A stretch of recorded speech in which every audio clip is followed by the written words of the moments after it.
Jeno Muhoozi Kainerugaba eyamwalula esiiridde akatambi ke yataaka mukyala Kyagulanyi kamuzaalidde ebitukula.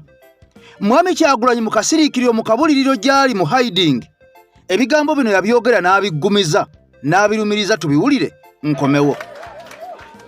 Gamba munno tebinnagwa bitandika butandisi. Twagenda mu kalulu kano twagala okujjako nakyemalira buli munnayuganda bw'ati wabadde ng'akyagala. Naye ekibuuzo kyali nti katono bw'avaako ani gwe tuzzaako. Twagenda mu kalulu bannayuganda ne batulonda. So wadde Mwami Museveni gyali yeesudiya wadde ateekateeka okwerayiza yenze pulezidenti wa Uganda omutuufu gwe baalonda. Nkiddamu bannayuganda bwe baagenda okulonda yenze gwe baalonda okubeera pulezidenti waabwe. Ladies and gentlemen, mpuliriza bulungi ssebo nnyabo nkusabe otambuze video kati wuliriza. Olunaku olwaleero olw'omukaaga we tukoledde akatambi kano ng'ebigambo birungi si birungi. Mwalaba akatambi akaateebwa Jeno Muhoozi Kainerugaba era ono yavaayo ne yeewaana nnyo nga bwe yali ayavuza mukyala Kyagulanyi era n'ategeeza ensi yonna nti mukyala Kyagulanyi yabayamba nnyo okubawa ekkubo okutuuka ku mwami Kyagulanyi ye yali yeekukumye. Kati wuliriza vidiyo eno ogitambuze. Olunaku olw'eggulo abamu ku bantu abazze nga balumirizibwa nti baawambibwa ebitongole by'ebyokwerinda munda mu ggwanga Uganda, bano nga kuliko ba deputy presidents aba mwami Kyagulanyi ow'omu bitundu eby'omumambuka n'eby'omumaserengeta, Beppo n'akulira akakiiko k'ebyokulonda munda mu kibiina kya NUP, abamu balabiddwako eggulo nga baleeteddwa mu kkooti. Wuliriza emboozi. Bino byonna ng'obitadde ku mabbali, bano bazze beewakana enkya n'eggulo nga batalina muntu n'omu gwe baawamba, wabula ng'okusinziira ku mawulire galaga abantu abakwatayo nga mu kakaaga kalambirira be baabuzibwawo okuva lwe twava mu kulonda akalulu. Kakati nno bino nga bigenda mu maaso, nkusaba vidiyo eno sooka ogimpere like. Vidiyo eno nkusaba sooka ogimpere ekigalo kubanga twolekedde amawulire gennyini ag'ensonga. Kakati nno, ladies and gentlemen, mu kifaananyi mulimu Latifu Ssebaggala oyo gw'olaba emabega wa Mwami Museveni. Era olunaku olw'okwosajjo ebifaananyi bino byateereddwa abasajja bano nga basinkanye Mwami Museveni mu State House Entebbe. Njagala nkubuulire nti NUP tekolangako ku nsobi naddala ng'eselekitinga abantu begenda okukola nabo. Mpuliriza bulungi. Latifu Ssebaggala y'omu ku bantu abaawozanga nti nze ndi wa NUP, Kayingu, Kasiggu ne bw'okola otya tolindabangako mu State House. Wabula olunaku lwali lumu Kapiteeni Francis Babu yalumiriza omusajja ono. Ye lwaki mbyogera kansooke mbikuwa owulire. Gwoshi gogendayo. In fact ono afuna sente okuva wa president oyo afuna sente za president ayogera takuba ku president. The president afuna sente za president tamunenya yaronda idi era abantu kubalagira kubango kunenya za president nonya idi sente za president kubanga gobonenya sente za president zakuwa sente za president zakuwa president gomwabula kubanga ndabira gomwabula omwagira ono yasiba sente za president bana Babu emyaka gifuge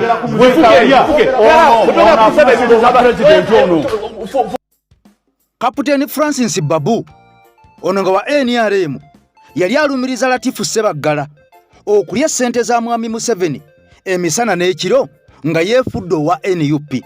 Era omusajja ono yeekaza ku TV era n'ebigambo ebyo n'abiwakanya. Kaakati olwo n'akomawo mu NUP n'asaba yeesimbewo ku bwa mmeeya wali e Kawempe ng'akalakadya NUP.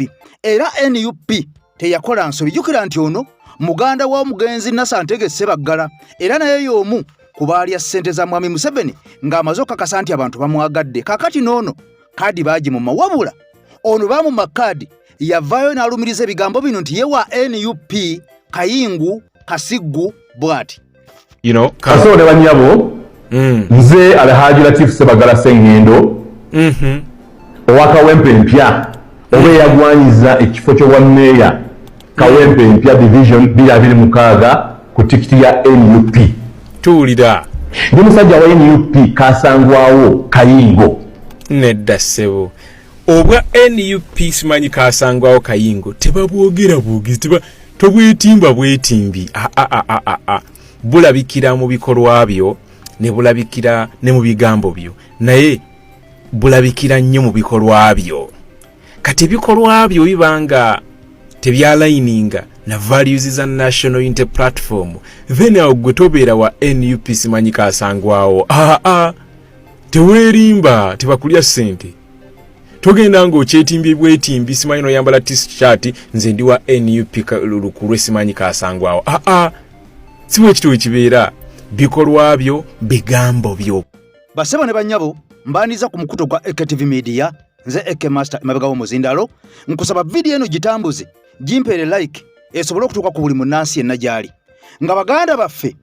bakyagenda mu maaso n'okuvundira mu makomera abakulu bano ngenda kukomawo mboogereko abasinkanye mwami Museveni era ensinkano yaabwe ebyagibaddemu bingi nnyo abo bonna abaagwa abeefuula nga ab'ebibiina ba NUP naye nga mu butuufu munda tebaali ba NUP ampuliriza basinkanye mwami Museveni ku nsonga ki ez'abasibe mbo baazikoonyeeko wabula bino nga bigenda mu maaso njagala osooka owulire ennaku oba blackmail mmwe tutambulira abasajja nga basibe nga Muhammad Muwanga Kivumbi ng'ali mu kkomera avunda apookya akyaliyo alajana bano bagenze wa mwami Museveni kusaba nsimbi wuliriza nnyo munnamawulire ono ku Muhammad Muwanga Kivumbi olaba na bano boogera ekitegeeza Muwanga Kivumbi yazza omusango guno basebo ne bannyabo NTV we yaviiriddeyo negenda ebutambala mu TV zonna mu Uganda mu radio zonna mu Uganda bo mangu nnyo ne bagenda ebutambala era ne batuuka buli muntu we yaziikiddwa amalalo gakyali mapya ne bakulagana okulaga nti boogera n'abatuuze ku bantu omusanvu abaakubibwa ewa mubaka waffe Muwanga Kivumbi omuntu omwe yaziikibwa emukono naye era yaziikibwa emukono yali ebiseera bye awangaalira mu district ya Butambala ng'era akolera Butambala ekibibi naye babadde bagezaako mu kwagala okuguza bannayuganda endowooza okubakkiriza nti Muwanga Kivumbi ono asibwe babadde bababuulira mbu abantu bonna bavaawa bava Kampala ng'abantu abafudde mu abalabye NTV bye yabalaze mulimu n'abakyala abasatu omuli n'omukyala yali omukulu oyo gwe bagambe yali omulema bonna baakubwa amasasi mu nju mu mbeera gye tulimu nga siteeti ekyalwana ekyo bwe kyabalemye ne baswala ne baleeta obusajja obufaanagana ng'obukolwa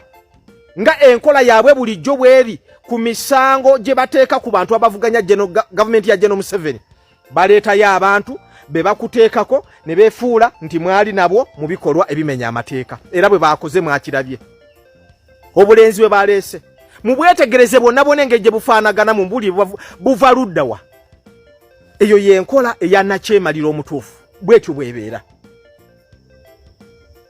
Muwanga Kivumbi tannakola statement mumutuusizza mu kooti nga tannakola statement mukutte weeks 3 mumutwala ku poliisi ekira bamugamba kola statement ye alina okubabuulira bannanga ebintu bino byajja bwebiti ne bwebiti mwe mugamba DPP yakuteeseeko omusango gwa butujju ko ye nedda kaakati kantandike olwatuuka eri abantu abattibwe waffe ewange nti abo tobyogerako ebyo si bye tuliko omusango gwe bakuvunaana gwa butujju wali olumba poliisi y'ekibibi wayonoona emmotoka oyina emmotoka ziwakuba endibirwamu oyina n'oluguudo we walwonoona gavumenti gye tulimu abantu bwe tulowooza nti basoma amateeka bategeera bulungi ne DPP nga kw'omutadde alabi DPP wa Uganda alina obwongo n'endowooza nti okukyajinga omuntu omusango okuba nti abadde alumba poliisi ogw'okwonoona emmotoka endebirwamu n'okwonoona simanyi oluguudo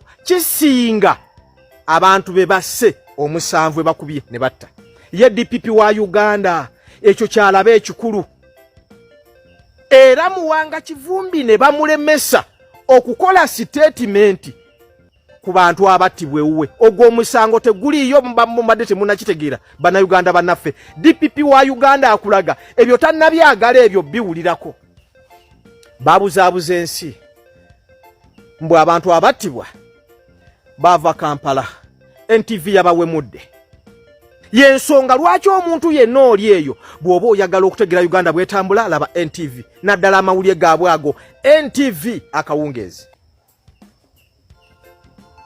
mugezezaako eryanyi lye muteese ku kibiina kya NUP singa lye mwateeka ku konyi singa lye mwateeka ku ADF singa teri yamala mwezi mulamba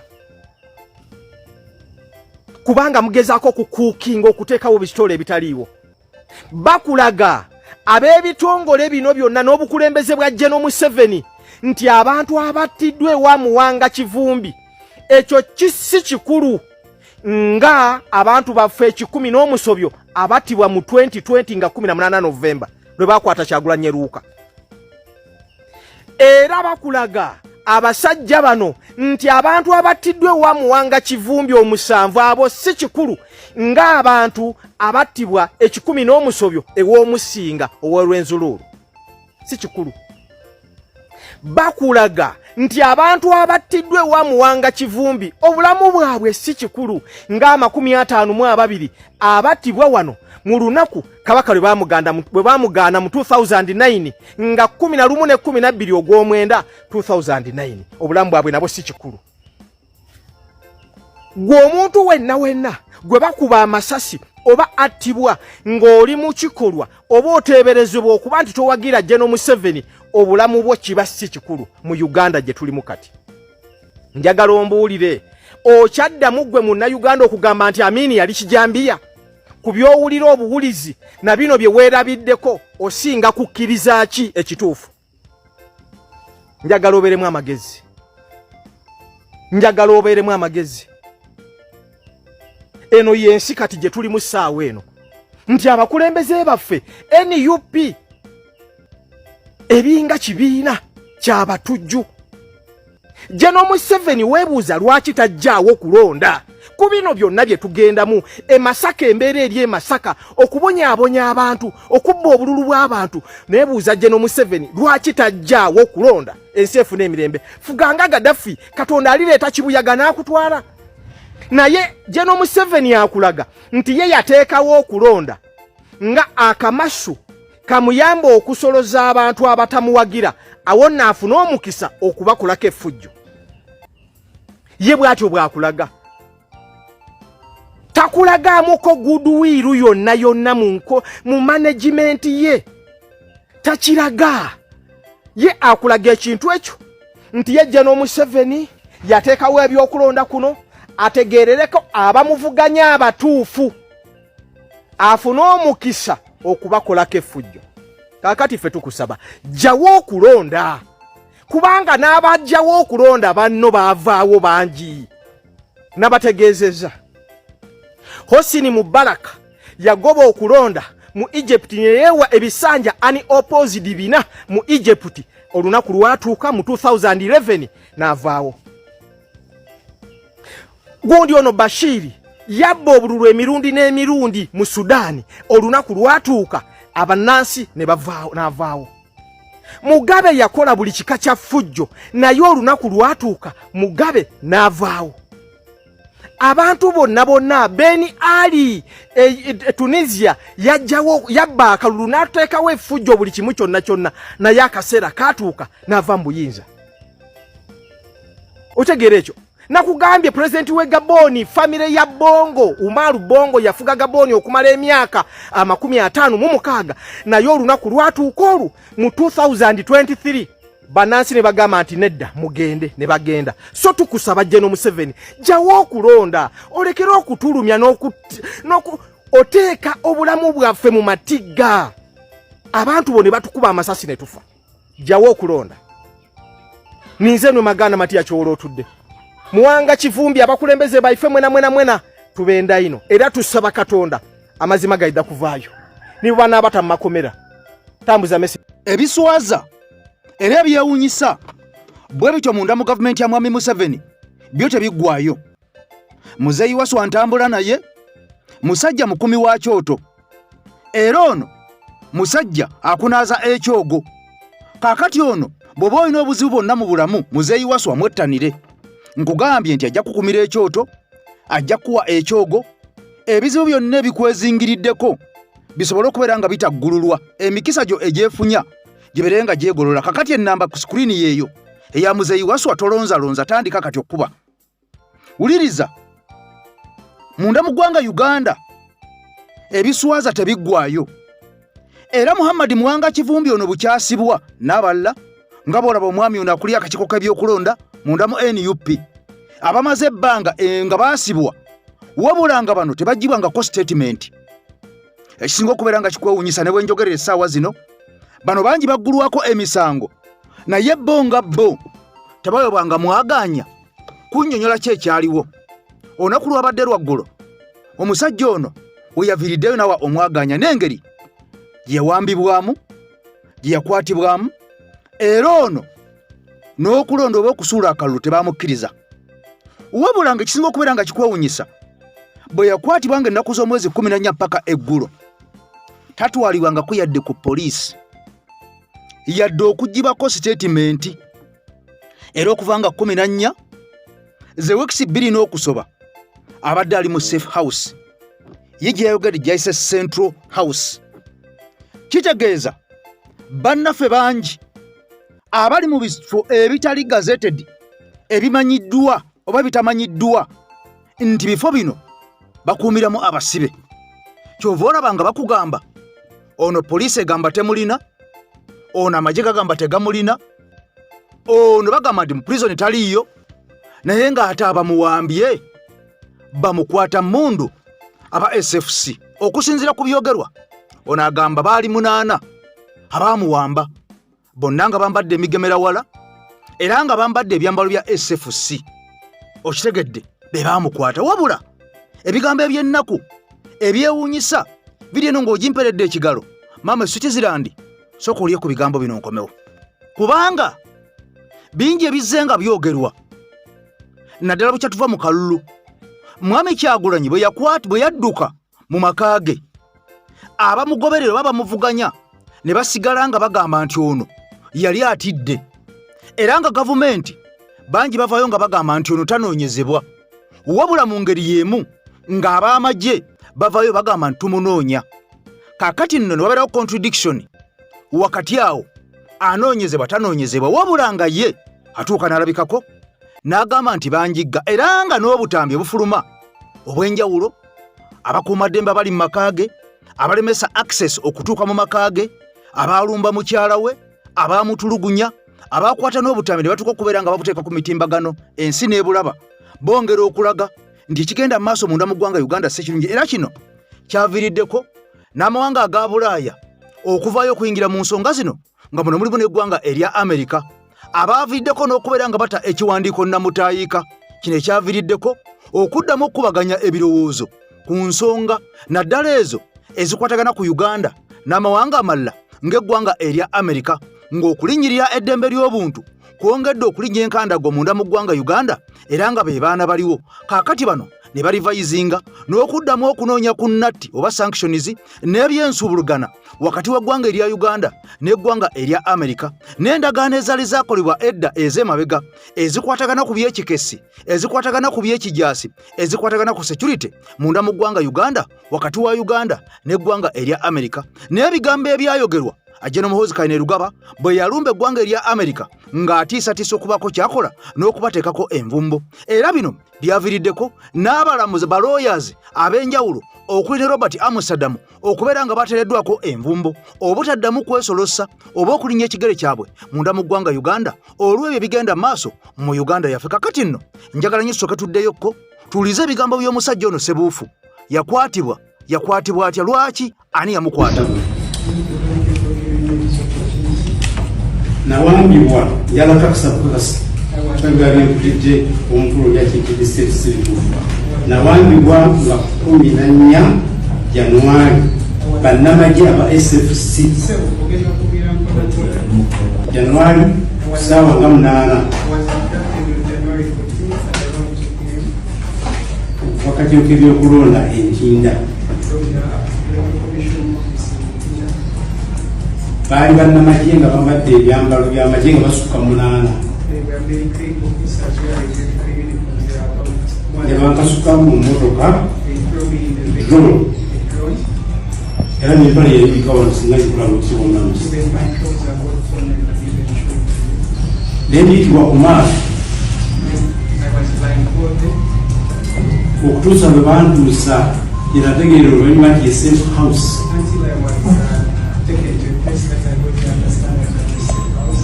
era banziye ku makya ga leero era nga bagisse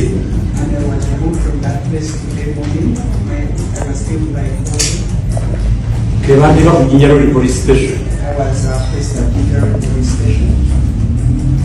n'olwekyo ebigambo byogeddwa kiriidde state bya bulimba ebitali founded in any way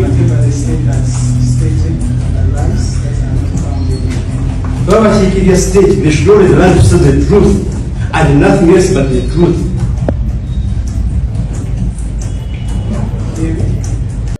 Ebigambo bya Sebuufu byongera okujjayo ekifaananyi ekituufu ekyo ekiri mu kugenda maaso munda mu ggwanga Uganda ewali abantu abo b'osobola okubeera nga olabako, ewali amawulire ago g'osobola okubeera nga omanyaako, n'ewali amawulire ago g'otasobola kubeera nga omanya. Kubanga kigambibwa okwetoolola eggwanga Uganda lyonna abantu bangi abazze nga babuzibwawo, wabula nga bano abamu ne mu mpapula z'amawulire teboogerwako, nga ne ku mareediyo tebamanyikibwako, nga ne ku TV tetusobola kubeera nga tubalaba yadde ku mitimbagano. Amawulire agava mu bitundu eby'Essembabule gongera okwoleka nti wadde akalulu kaggwa, wadde okulonda kwaggwa, wabula abantu bakyagenda mu maaso n'okuyigganyizibwa, okulumbibwa mu mayumba gaabwe, okuwambibwa, okukubibwa, okutulugunyizibwa, beppo n'okubeera nga bakyabuzibwawo.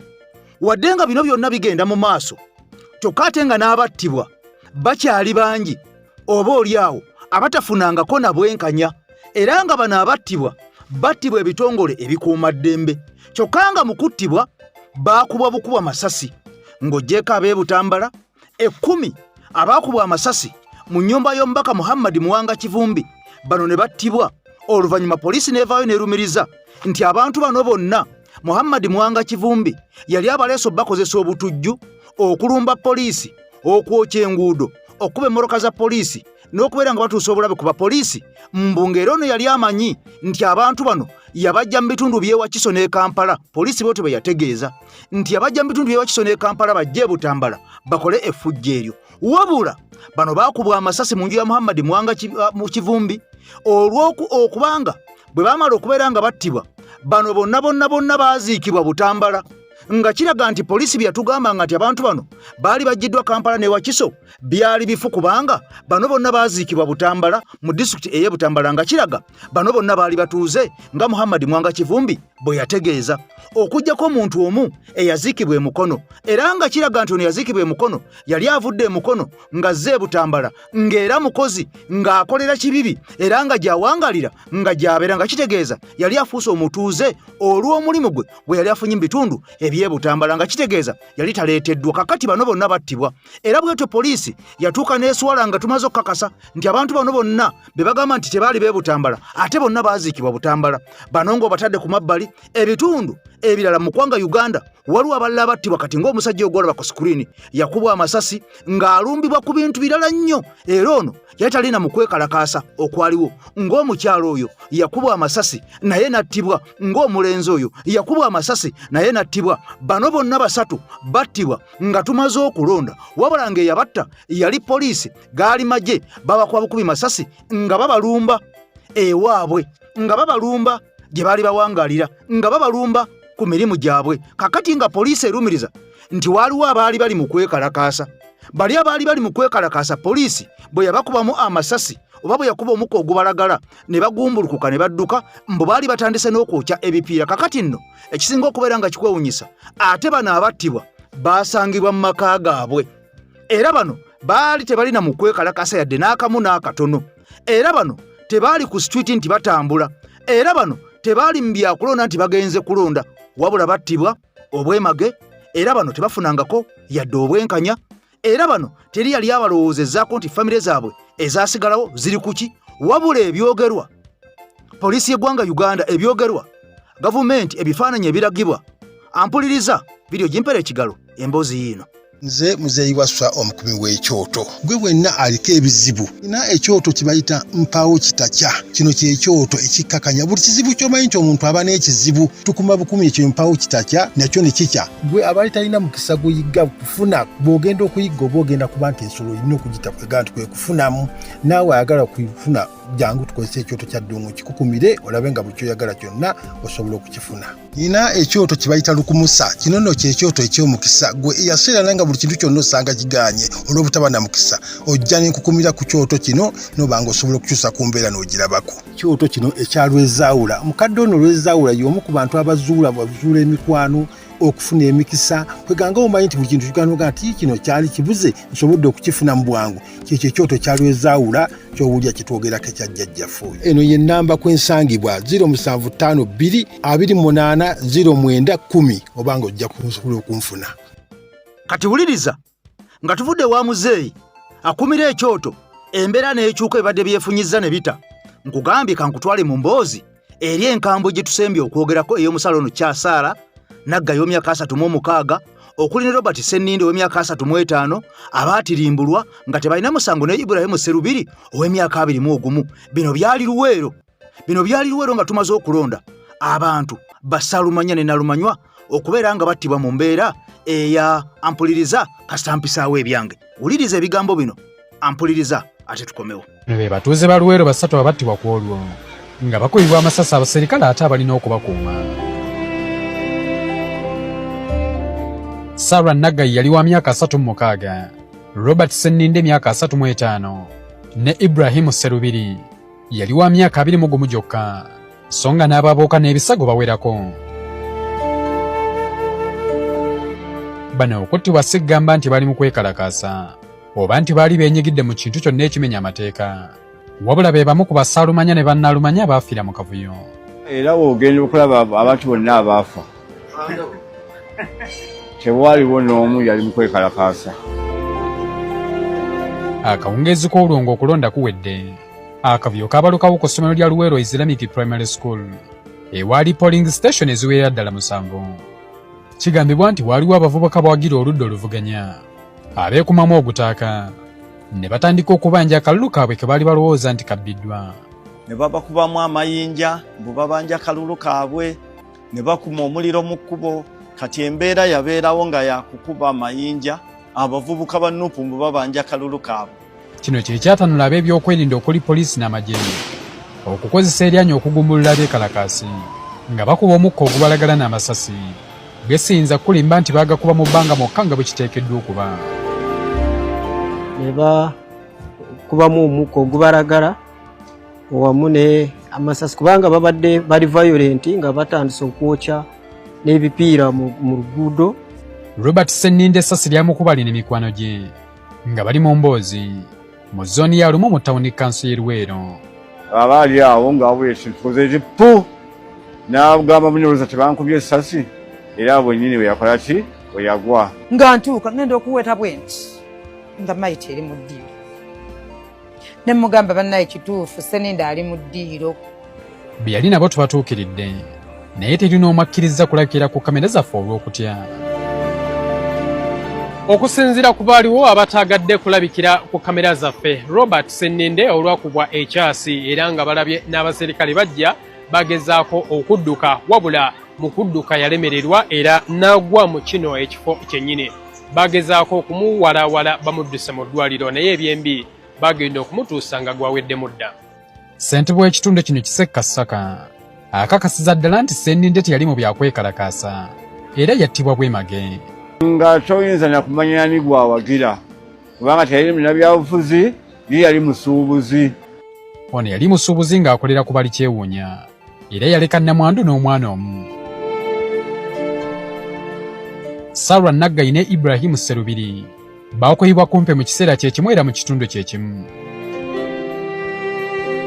Sserubiri baamukubira ku kikomera ky'essomero lya Luweero Boys Primary School ate Naggayi ne bamuttira mu maaso g'eddwaliro lya Legacy e Kasana. Nga bajja bakuba amasasi mu bantu abatambula. Era emabega wange mita zaalinga 5 omuvubuka eyandi emabega gwe baasooka okuba essasi. Naye mu kutuuka awo munange nalaba bulabi ng'agudde. Safiina naffe ne tudduka ku ddwaliro eriyitibwa Legacy. Abasawo ne bavaayo ne bakonfaminga nti afudde. Bano baali mu kibinja ky'abantu 15 nga batambula bava Luweero badda Kasana. Luweero baali batutte DRA forms ku Town Council kubanga baali bakoze nga ba agenti b'abalondebwa ku olwo. Ne tusalawo tuddeyo Kasana engeri gye wataali buzibu naye nga amasasi gawulikika e Luweero. Kwe kugwa mu bavubuka abo babadde badduka nga balwanagana ne security. George William Namugera ye yayita ku lugwanyo era essasi lyamuyita ku mugongo n'asigaza buganga. Twatuuka ku ddwaliro n'anteekamu X-ray n'akizuula nti essasi lyafulumye teryagenze dipu munda naye nga mwasigaddemu obuganga. Ono naye yali afiiridde ku kikomera ky'essomero lya Luweero Boys Serubiri we baamuttira. Nawulira masasi nenziruka mutuufu neekwekako wano bwenti naye nga sisobola nakubuliramu. Kati oluvannyuma kwe kuzuula nga essaati yange yonna etobye omusaayi wano. Bano okutuuka okukubwa amasasi bagamba nti waliwo emmotoka y'amagye eyajja ng'evugirwa wabbali w'ekkubo endiima kyokka nga terina mataala wabula ng'abaserikale bagenda bawandagaza ebyasi. Ng'emmotoka edduka speed ejjudde baggyeko amataala. For sure emmotoka tetwagiraba mataala tetwawulira nti owulira emmotoka yiyeevuma naye ng'owulira amasasi. Isaac Sekadde omuntu omulala yasimatuka. Essasi lyamukwatira busukka kubo ng'ava ku mulimu ne limuyita mu kisambi. Ali bakukola nga nva kutikula bulo kayitunsi. Essasi lyansanga mu maaso ga boys awo lyankwata lyankuba kisambi. Zaali mu ssaawa 2:00. Njagadde okumanya obanga mu kifo ekyo kyennyini waliwo okwekalakaasa ekyaviirako abaserikale bano okukuba amasasi ku nnyama. Ne Kasana tewaali buzibu bwonna. Era amasasi ag'okuvuga mbutuufu gaatandikira awo oluvannyuma lw'otukuba amasasi. Bwe baamala otukuba amasasi eyo emmotoka yajja ekuba amasasi mu bbanga. Ekibuuzo kisigalawo lwaki abaserikale baali bakuba amasasi mu bantu abaali badduka okutaasa obulamu bwe baba baali babateebereza okuba abeekalakaasi lwaki tebaagakuba mu bbanga? Mu butuufu ndowooza commanding officer yali wa Kibogwe okamandinga okuba ku nnyama. N'abo abavubuka kyali kyangu bakubanga mu tiyagaasi n'okubakwata ne babatwala ne bavunaanibwa. Ekyewuunyisa era ekinakuwaza nti tewali n'omu ku baakuba oba famire zaabwe be baali batuukiridde okubasaasira oba okubeetondera olw'ebyo ebyaliwo ekibalekera ebibuuzo ebingi. Bakyamaani mpozi ab'ekyalo betwalabako baveeyo batuukirire famire ezaafuna obuzibu babe boogereko nazo kubanze teriiyo wadde simu n'emu gye nali nfunye. Kati bano bonna nga bamaze okutirimbulwa okuttibwa waliwo tweet eyakolebwa General Muhoozi Kayine Rugaba. Ono yavaayo n'ategeeza nti abantu abali bakwata 20 n'okusoba aba NUP, UPDF ne poliisi baali bamaze okubatirimbula. Era ngono ku tweet yategeeza yali ayagala omuntu addako abeere Mwami Kyagulanyi nga yattibwa nga kitegeeza nti bano bonna okufa oba okutirimbulwa oba okubwa amasasi oba okuttibwa oba okutugumbulwa tekyagwa bugwi wabula orders zajja nti mulina okutta abantu kubanga tweet bwejja ng'evuddewo omukulu aduumira amagye ag'eggwanga Uganda era nga n'erimu okwewana n'okukakasa nti twasse batujju ab'e Butambala omusanvu omulambirira ab'e Luweero 3 obalabye waliwo n'abalala battibwa abaali ejjinja emukono n'abalala bajja nga bafa oba olya mu bitundu ebyenjawulo ne Ssembabule abatasobola kubeera nga bamanyika n'abantu. Kakati nno omukulu yavaayo n'ategeeza ensi nga bali basse abasukka mu 20 era ng'ono yali ategeeza eyali alina okubeera nga addako yali Mwami Kyagulanyi yali ategeeza tukyamunoonya paka tunamufuna. Era ono yalumiza naga nti njagala nnyo omuggyako omutwe gwe Kyagulanyi Bobi Wine naye kitange yakyannemeseza. Kakati nno Seeka ayogera bw'ati ku nsonga eno kubanga buli munnansi kyemukwatako ekyokubeera nga obulamu bukuumibwa obanga obulamu bugibwawo fena kitukwatako. Seeka agamba bw'ati naye ye CDF ekyamazima ekimala Kimala abawangudde okulonda ndowooza kyekiseera betwawangudde tubate naddala betwaggalidde kati tukyabavunaana kinaddala nga byakunoonyereza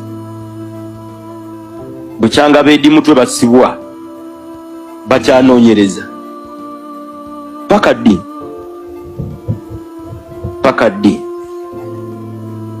bakivumbi wali omuvubuka Kanyamya munne wa mutwe n'abalala banaye bino tubyogera tuti mwe tamanyi kyekitegeeza basebufu gye bali Mamadi Sebufu wa Payini bakyanoonyereza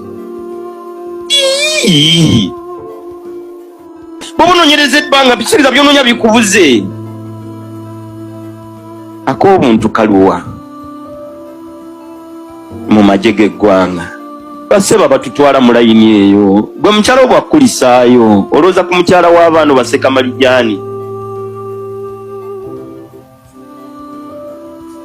manyi bajje nomugenda kuzza abaana bamwe ku masomero abaana b'abannammwe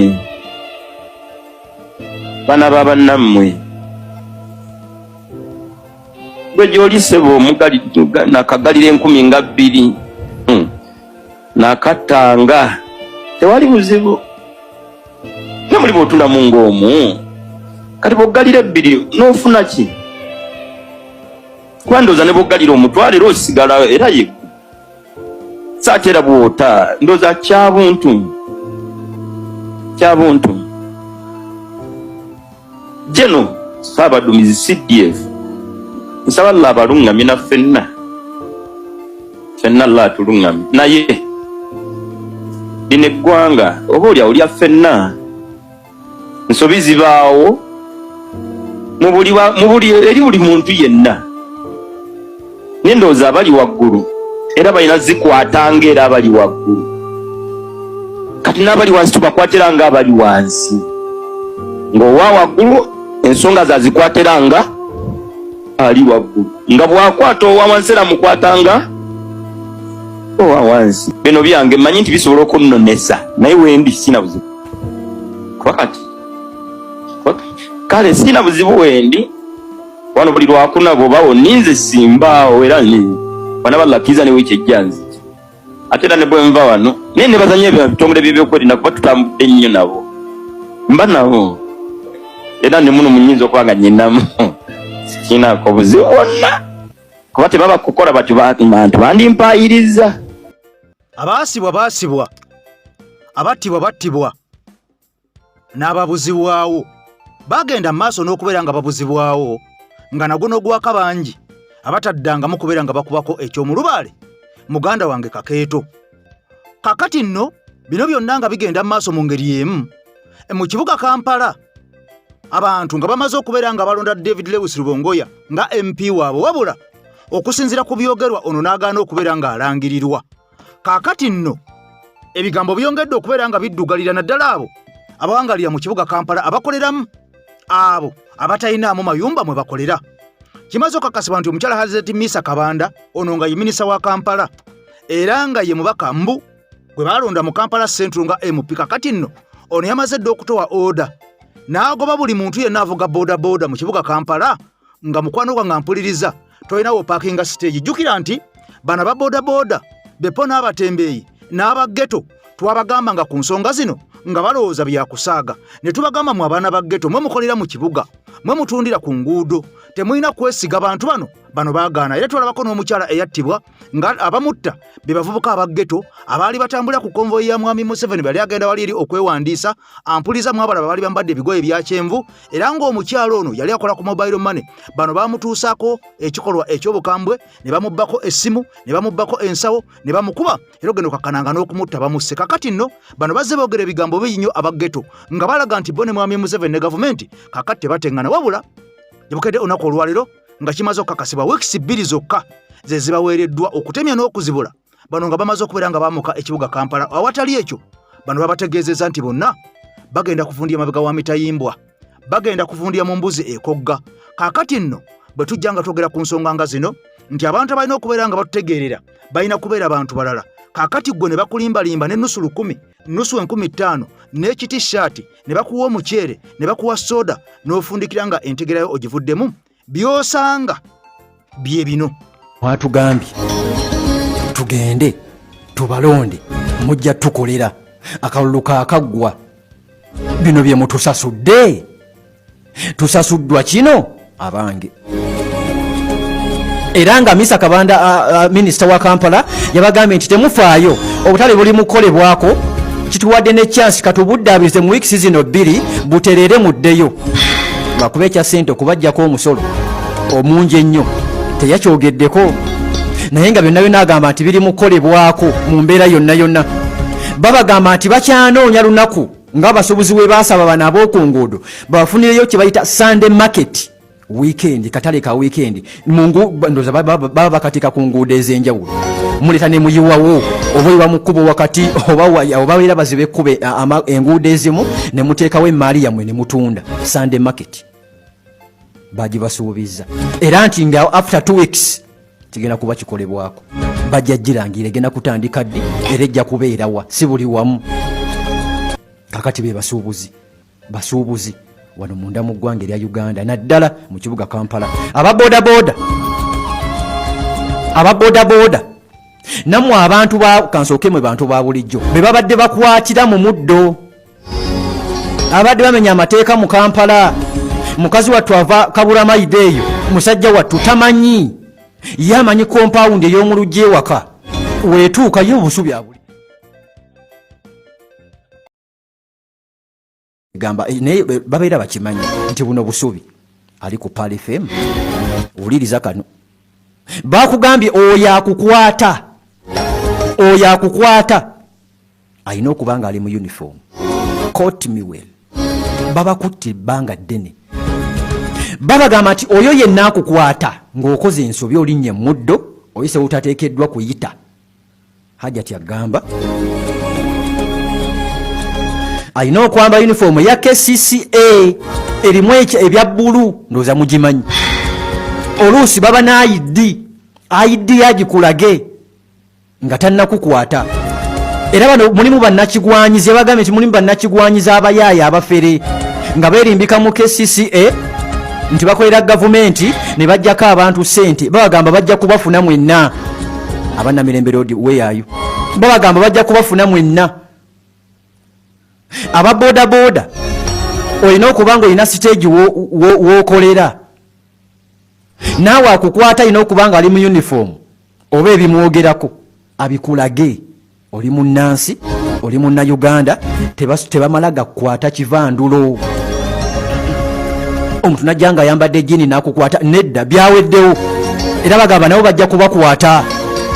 Hajati n'abatakisi mwenna kyekimu yenna kwata alina kubeera nga ali mu uniform ya KCCA ng'eripresentinga bulungi KCCA era kwatira ensonga. Wabula teyayogedde ku nsonga yakuwa ya ssente zino kashi zebasaba ku makubo. Zino ssente bakutte ntuwe ebiri tukute waliwo amateeka agabaga kukwata nti olinnye muddo bakusiba ebbanga weriti okoze bati bakusiba ebbanga weriti owa boda bakwatidde wano nti ate tuwe tukute yenguza agamba yo teriiwo abo tebabalina kitongole kyetongodde gavumenti ekimanyi ekya KCCA kyekivunaanyizibwa ku nsonga ezo. Okitegedde mpola mpola mu mbeera yonna yonna. Wabula abasuubuzi basaba Hajati Misa Kabanda bamugamba nti tubikwate mpola mpola nga bwe mwajja era mpola mpola nga munoonya akalulu era tubikwate mpola mpola tetuwagala kusika muntu na mugwana muntu yenna tugende mpola mpola tujja kutuuka ku nnyooge. Bwe nabadde ntandika nakutegeezezza ku kiwandiiko ekyafuluma nga kiwandiiko kino yabadde nga response wabula nga si response eri official wakati w'eggwanga erya Uganda n'eggwanga erya America. Era nga ekiwandiiko kino Uganda njagala omanye nti bwe guba mupiira wakati wa Uganda ne America eva Uganda ebanga underdog era Uganda eno teyina nnyo kyeyamba ku America oba kugigattako. Kyenyinza okukugamba teyina nnyo nti Uganda baba teriiwo America yinza okulemererwa okubeerawo n'okusurvivinga so nga ate America baba teriiwo Uganda yinza okusanga akaseera akazibu mu bintu ebimu ebyenjawulo naddala obuyambi obutufuna okuva mu ggwanga erya America obw'ekijaasi mu byobulamu mu bya finance n'ebirala kakati nno njagala osooka owulirize ampuliriza response eno eyaweereddwa wakati w'eggwanga lya Uganda. Kiwandiko nakisomye si response esobola okuyamba Uganda ne government mu mbeera gye tulimu mu kusika omugwa kwe tulimu ne America wabula ekola as a public relations exercise mu Uganda wano mu Uganda babusulwa ne kazibwe oganti government yaffe yaboggodde ne batumatiza naye mu America naye kulinga kukunamira muzibe kukumanga ne mukunamira talabo obo maze biseero bakufuuyira ndiga mulere nti ekiwandiiko ebikirimu ekisooka kigumiza nti bajjuke government ya Uganda ejjukiza America nti enkolagana yaffe nammwe yeesigamye nnyo kisooka ku bwenkanya ku buli omu kusammu n'ekitiibwa ne ku bwetengereze bwa Uganda buli ggwanga lyetengeredde butereevu kakati ekyo kibeerawo mu kye bayita ideal world mu nsi ensuubi ze ffenna gye twagala okubaamu naye eno gye tulimu ewali kye bayita political realism ekyo tekirina makulu kubanga ne Uganda ekimanyi nti America bweboggola eddoboozi lyayo lizito okusinga ku lya Uganda era ekimanyi nti mu nkolagana gye tubadde nayo bukya tufuna obwetwaze kuliko bigger partner ne small partner kuffe ffenna ani asinga okuyamba munne ku Uganda n'America di America lwekola budget nga yeetaga Uganda okugiteeramu ku ssente di America lwetegeka okulonda nega nti twagala bobuzaava be Uganda balabo bakaluka ffe kamazima na bwenkanya oba okitegeera kakati mu hegemonic stability theory enkulu nnyo mu international relations egamba nti oba oyagala oba toyagala bukyanseene ebeerawo ebeerako ne superpower ate ebeeremu buli kiseera eyemala kuvaawo n'ofuna endala tezisobola kuba bbiri. You can't have two superpowers. Twalinako Pax Britannica eyo neegenda kati oli mu Pax Americana olina kumala kugijja oba China yena agijjawo oba Japan oba ani naye kati yeeriwo tekigaanika kiwachola nti ne mu relations nkolagana wakati wa America ne China gyolabanga y'amaanyi America eteeka obukwakulizo bwa buwumbi nga 15 mulundi gumu ku China mukuddamu neega nti fetadde obukwakulizo bwa buwumbi 200 obwa dola lwaki nawe tuteekawo kyenkanana kyabali kubanga mu nkolagana eno waliwo asingako munne oba oyagala oba toyagala. America yagenda Iraq nga teri agikkiriza ani yagiteekako envumbo. Russia bwe yagenda Ukraine obukwakulizo bwe bagiteekako bwagikosa nnyo mu byenfuna si bwa America bwokka wabula ne European Union. So kakati gwe bwandika ekiwandiiko ng'ofunye okusika omugwano omuntu akusinga amaanyi omujjukize nti enkolagana yaffe yali yakubanga buli omu yenkana ne munne okuva ddi lwe twenkanako. So that's an academic exercise. Je babaddeko mu kiwandiiko kino kuba ekyo tekibangawo. Yensonga kyoga ekiwandiiko tekikola mu Uganda. Mu Uganda for public relations. Ate ekirala ekyo ne bw'okiwandiika n'okiweereza ku State Department tekiina gwe kiyigula tama. Mu diplomacy batusomesa statements tezikyusa diplomati.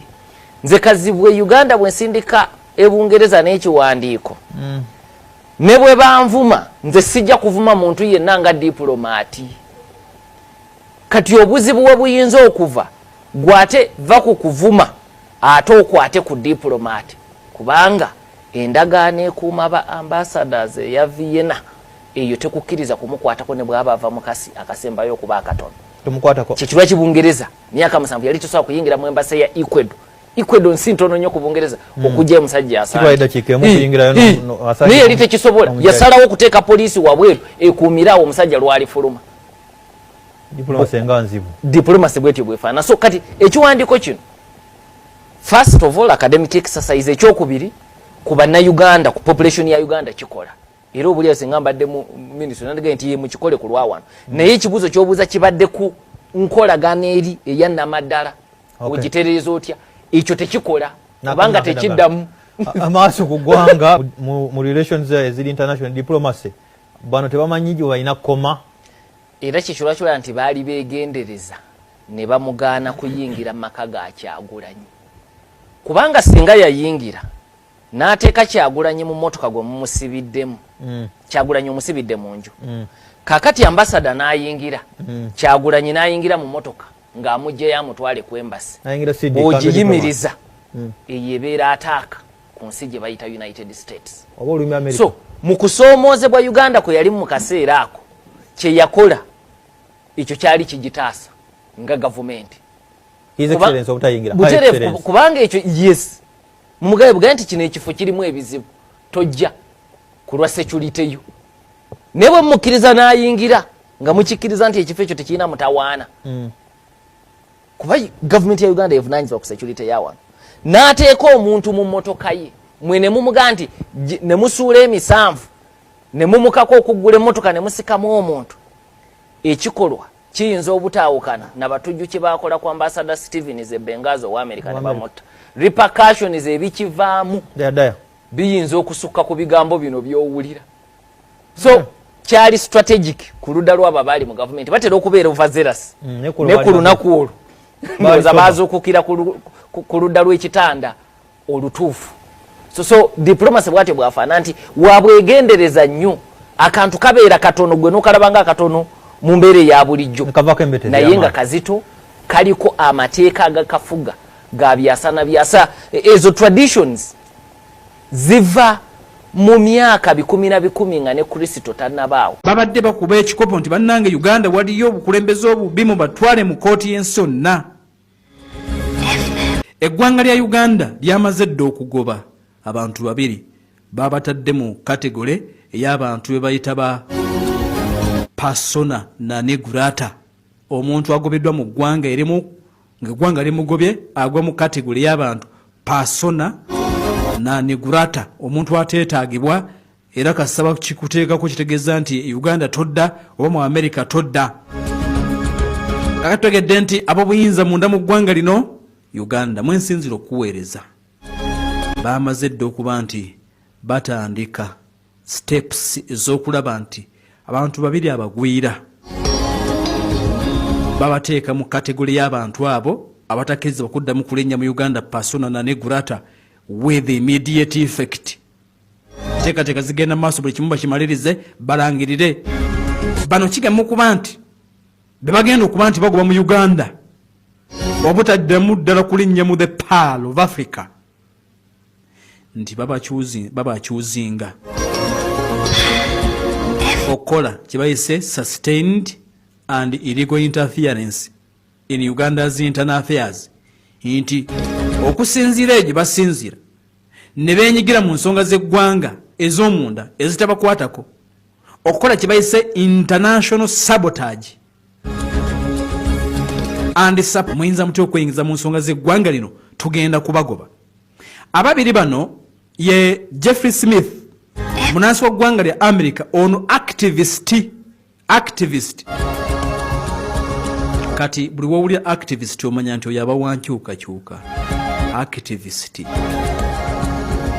era founder mutandisi w'ekitongole ekiyitibwa Vanguard Africa baagala okumugoba addemu obutaddamu kulinnya kigere kye mu Uganda activist gwe bayita Jeffrey Smith owa Vanguard Africa bagenda mufubutula omulala Robert Amsterdam ono mpuliriza munnamateeka okuva e Bungereza managing partner owa company ya Amsterdam and Partners LLP kati okusinza ku senior security and diplomatic sources ensonda zitegeezezza nti bagenda kugobwa wano obutaddamu kukkirizibwa kulinnya wano. Robert Amsterdam ono international lawyer w'ekibiina ekya National Unity Platform y'omu ku bagenda okuwerebwa obutaddamu kulowooza ku Uganda ne we buli baddi Persona Nani Gurata. Kakati abakulu bagamba nti okusalawo okugoba abantu bano kigenze maaso n'okandi kyazi oluvannyuma lw'okuzuula pattern of hostile activism nti egenze maaso n'okandi nti emovinga beyond advocacy into direct political action against the Ugandan state. Bibadde bakola bibadde bigenda maaso n'okuba nti obaoliawo bisukka we balina okuba nti bakoma n'okutuuka okweyingiza mu byobufuzi ate ebiri against eggwanga. Kati bakimaze dda, bamaze dda okuba nti bakisalawo bagobwe. Smith ne Amsterdam nti bibagenze maaso n'okuba nti bakoze bibadde biraga nti balabe ba Uganda they have proven themselves to be enemies of Uganda nga bakola destructive activism. Tekisobola kukkirizika bano okusigala nga bali munda mu ggwanga lino. They should never dare to set foot here. Bwe bakikolera babeera babakwata eggwanga kasitali gamba nti oli Persona Nani Gurata w'olinyirayo ekigere babeera bakwata. Kakati amawanga agatayina nnyo busobozi kuteeka nnatti ku bantu bamu, oba toyina nnyo busobozi kuteeka nnatti ku muntu oba okumuteekako oba okumusamoninga oba okukola ki, ebiseera ebisinga amawanga gagenda n'ekyo kye bayita Persona Nani Gurata nti olwo tumugobye nga temusobola kumukwata, temusobola kumunona gyali, temusobola kumuteekako sanctions nga bwolaba America bwe yateeka kubamu ku bantu baffe wano mu Uganda sanctions. Okitegeera ne banizi bwema temukisobola wabula musobola okukola ekiri mu busobozi bwammwe ne mumutuuma Persona Nani Gurata nti otakkirizibwa kuddamu kulinnya waffe wano. Era kye tuwagenze mu maaso n'okuba ntwakoze. Kakati ku kya international sabotage abakulu mu Uganda balumiriza abakulu bano nti babadde balobinga foreign governments nga batuukirira zi gavumenti ez'ebweru ne international financial institutions ebitongole by'ebyensimbi ebiri ku mutinda gw'ensi yonna ne multilateral bodies babadde bagenda babatuukirira bano ababiri bagamba nti bannange gavumenti ya Uganda temuddamu yadde okugiwa ekikumi. Temuddamu yadde ogiwa ekikumi, gavumenti mbi. Okitegeera. Kakati abakulu bagenze okwetegeza nti bwe bakola kino babeera bakoze economic sabotage. Kati ate nga economic sabotage okugootanya ebyenfuna by'eggwanga ogamba otya nti amawanga g'abazungu tegaddamu okutuula, eyo ebeera economic sabotage. Kakati nti kigoba ba investor abandi badde bajja wano n'amawanga gandi badde gakolagana ne Uganda gatuuka ekiseera nago ne gagikyawa nti abakulu bano Smith ne Amsterdam babadde bakikola kumpi buli lunaku. Uganda temugiwa ssente, abakulembeze bafuga bubi, kati ndi kitiisa ba investor. Uganda gale tusobola kusirika busirisi. Era nti bano babadde bapromotinga operations and narratives of groups considered subversive under Ugandan law.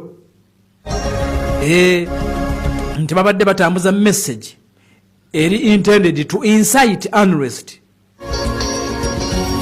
mu Uganda. Era babadde badisseminatinga nti disseminating government kyegamba nti zibadde defamatory, negative, inciting content about Uganda nga bajogerera bubi nga lino. Kakati sanctions ne ICC katutuuke wano kigamba okuba nti ababiri bano babadde bagenda ddala maaso n'okuba nti basaba kooti y'ensi yonna, babadde bakiriko nnyo nga basaba kooti y'ensi yonna abanoonyereza okuva mu international court, international investigations zikolebwe ku Uganda nga bagamba nti waliwo olwedde ebikolwa ebikolebwa mu Uganda nga ababikola beetaaga kugenda mu ICC, kooti y'ensi yonna, era nti batuteekeko n'ennatti. Babadde bakuba ekikopo nti bannange Uganda waliyo obukulembeze obubi mu batwale mu kooti y'ensi yonna. Uganda nti bebe ne badde biwulira akatono okuba nti babadde babikola nga baleka nti abakulu be baagala batwalibwe mu kooti y'ensi yonna Uganda n'egamba bano tubagobera ddala wano newankubadde nga Amsterdam ne Semethi byonna byayogeddwa abakulu mu Uganda bagenze maaso n'okuba nti munnange babiwakanya akadde kano kennyini naye ng'okusinziira ku kiriwo buli